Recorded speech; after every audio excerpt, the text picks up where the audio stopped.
So, episode 6. So, I want to go back. So, episode 5. So, when we had episode 5, you'd been on the Nightlark. I had. And you explained what happened. And then what we said was that we were going to go out the next night because it was a low tide. Yeah. And then that's when it all kicked off, didn't it? Yeah. So, let's go back to the first night Mudlark. Tell us, walk us through again what happened on that. So I was doing a bit of mudlarking and I looked up to my right and I see an old man down there feeding what I thought was bread to the birds. What time was this? This was about 10:30 at night, so it was already pitch black. So he was out on the Foreshore, Yes. 10:30 at night, Yeah. feeding the ducks. Yeah, that's... Did he have wellies on? No, he had slippers on. Right. Yeah. Is that an East London thing? Yeah, sort of.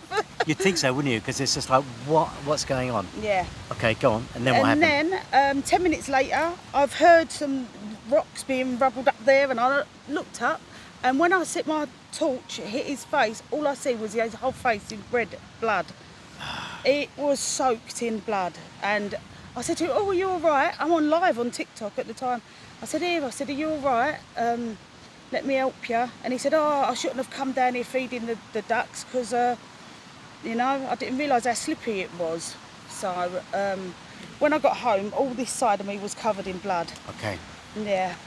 So then what happened? I took him to his car anyway, got in touch with his son because he didn't want an ambulance, and his son sorted it out from there. And then further down the foreshore, a little while after, about 12 o'clock at night, was it midnight? Something like that. Yeah. Yeah, I found 5 guns and 8 magazines, you know, where they put the bullets, store the bullets in, and all the cases that the bullets go in. So, So what did you do? I had to phone the police, and then they come. And I've got a video on my TikTok that shows you, like, it's just mad. So that's amazing. But then they sent down the forensics, didn't they? Yes, so they said to me, "Can you wait for the forensics, because we've got to get, you know." I said, "Okay." I said, "Can I go down there and just do mudlarking while you're waiting then?" And he said, "Yeah, go on then." And I went down there, because I'd already just found one when I called the police. Then when I went back down mudlarking again, there was another 4 down there. Amazing. Extra low tide's really good. I really love it. Oh my God, it looks like there's another one. Excuse me, there's another one here. Guys, we have just found a whole pile of them. Look, can you believe it? I'm here with the police. Oh my good God, you're not... There's 5. Look, there's one down there. Amazing. But they look fresh, didn't they? Yeah, the police officer, the woman, she said they'd definitely just been thrown down here because of the bullets were...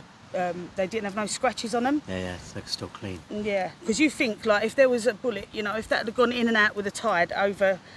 You know, just one night, it'd be scratched, you know? Yeah. Oh, incredible. So, the point is, that's where kids play, isn't it? Yeah, that's the thing. You know, so just amazing, firstly, that you're there for the old guy to help him out, but also that we can clean the foreshore from that, because we find so many knives down there, isn't it? Yeah. And it's Well, last night I found a chopper, didn't I, down there? Exact spot as well. Yeah, it's just that place in East London. It really is. You know, so, I mean, that's one of the benefits, isn't it, of being a mudlark, is that you've got eyes on the foreshore and you can, you know, clean it of that. When I spoke to Stuart, the Finds Liaison Officer at the Museum of London, he's saying one of the good sides of having so many mudlarks is you've got so many eyes on the foreshore that help preserve some of the history. Anyway, so when we spoke at the end of episode 5, you said about finding those 5 guns and the forensics coming down. So we decided to go back down the next night to see if there were any more guns to clean it for the kids.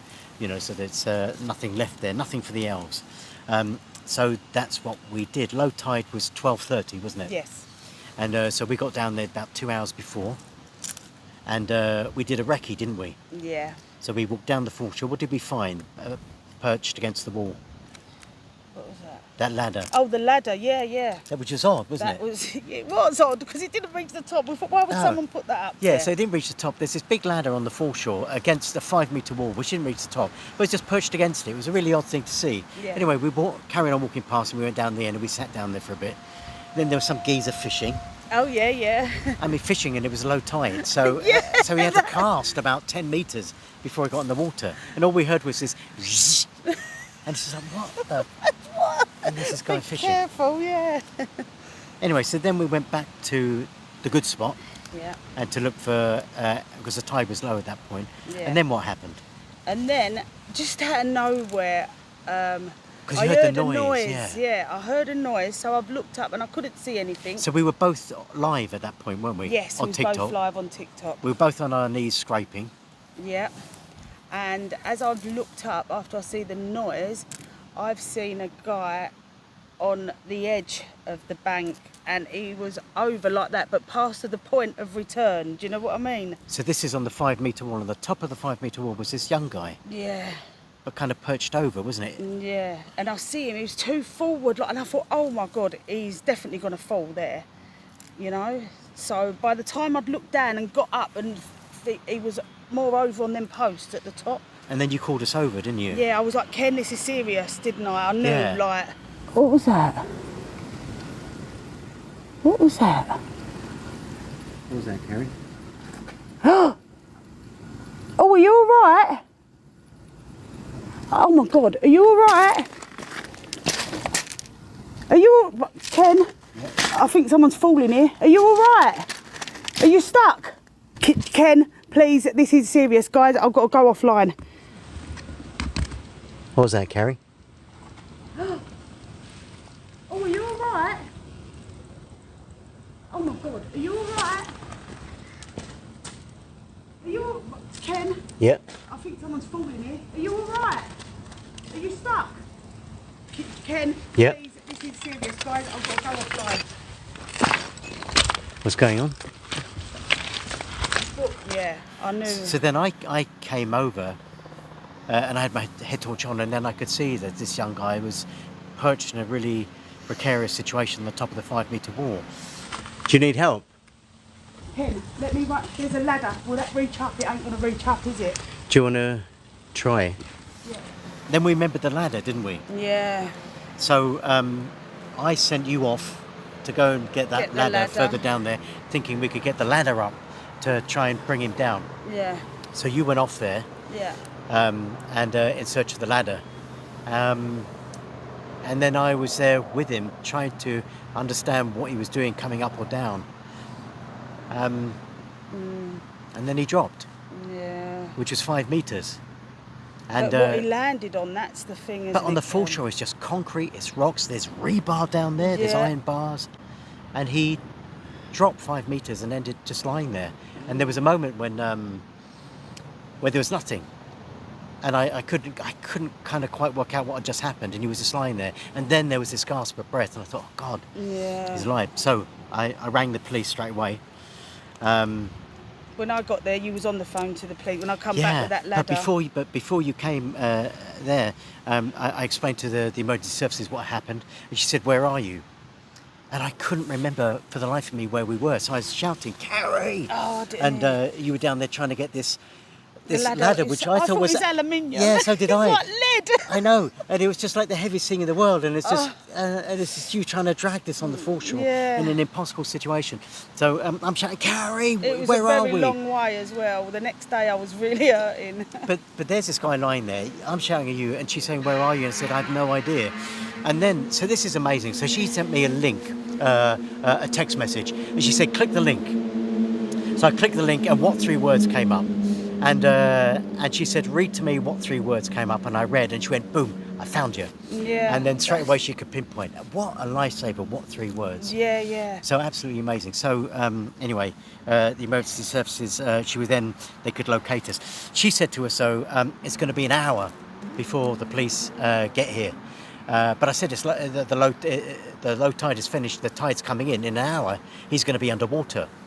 And she said, "You're just going to have to stay there." Then I started thinking, do I drag him off the beach? And then you Yeah, came that's back the amazingly. thing. And you were brilliant, because you then went over straight away to him and went down to him and kept him conscious, kept him awake, talking to him, getting him engaged, trying to get that information for him. And do you know what? 15 minutes later, the foreshore swamped with emergency services. They were brilliant. Yeah. Police, fire brigade, ambulance, paramedics, There was the so river many, police. wasn't there? Yeah. Even the river police, yeah. And I kept on saying to the lady on the phone when she said it's gonna take an hour, and I said, but I've only got 25% on my phone.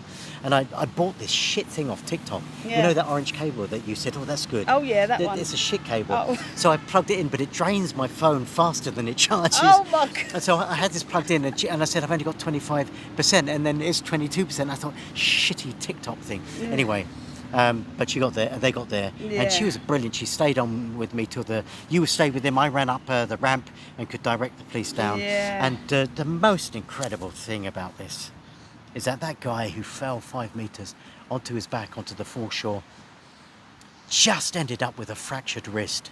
Yeah. How mad is that? Yeah. But I think the mad Yeah, thing, to isn't it? have operation on it, and yeah, it's so good that he survived, Ken. Yeah, but it's the fact that you and I were there at 1 At o'clock that in the morning, time. at that point, at the right time in the right place. Yeah, I mean, because all that part was empty up there, wasn't it? Yeah. Just that spot. But I mean, we who was goes right down there at 1 o'clock in the morning apart from, Yeah. well, you and me? But Yeah. you mostly. God, there was something about that area. But that night, gosh, that night. Yeah. Wow. But he's amazing. He survived. Incredible. Yeah. But to be in the right place at the right time. Anyway, Yeah. where are we today exactly, apart from in a park, because we had to escape the incoming tide? Do you know roughly where we are?